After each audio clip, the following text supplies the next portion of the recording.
На строительство спортивных объектов республики в этом году будет направлено свыше полумиллиарда рублей. Вопросу развития спортивной инфраструктуры в регионе обсудили глава Коми Владимир Уйба и министр спорта Российской Федерации Олег Матыцын. В этот год у нас такой очень знаковый на реализацию мероприятий федерального проекта. Мы получаем из федерального бюджета очень серьезные деньги, почти 500 миллионов.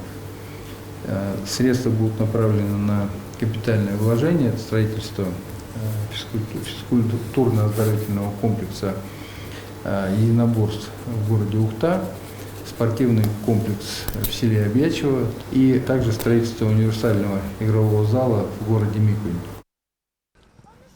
Благодаря национальному проекту «Спорт. Норма жизни» в селе Карткирос уже появилась площадка ГТО. В Ухте физкультурно-оздоровительный комплекс открытого типа. Также приобретается оборудование и инвентарь для спортивных школ. Владимир Уйба отметил, в Коми систематически занимаются спортом более 340 тысяч человек. И наша республика на протяжении нескольких лет занимает лидирующие позиции по внедрению комплекса ГТО.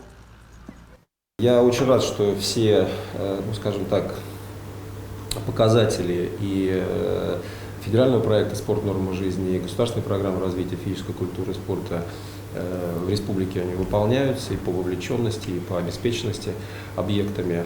Это не просто какие-то цифры. Я вижу, что из сегодняшнего вашего вступления, что это реальная потребность. Я очень благодарен за то, что и вы, и Министерство спорта, и вообще все жители уделяют такое внимание физической культуре и спорту. И, конечно, мы будем максимально делать для того, чтобы проекты были реализованы, проекты по и реконструкции, и капитальному ремонту.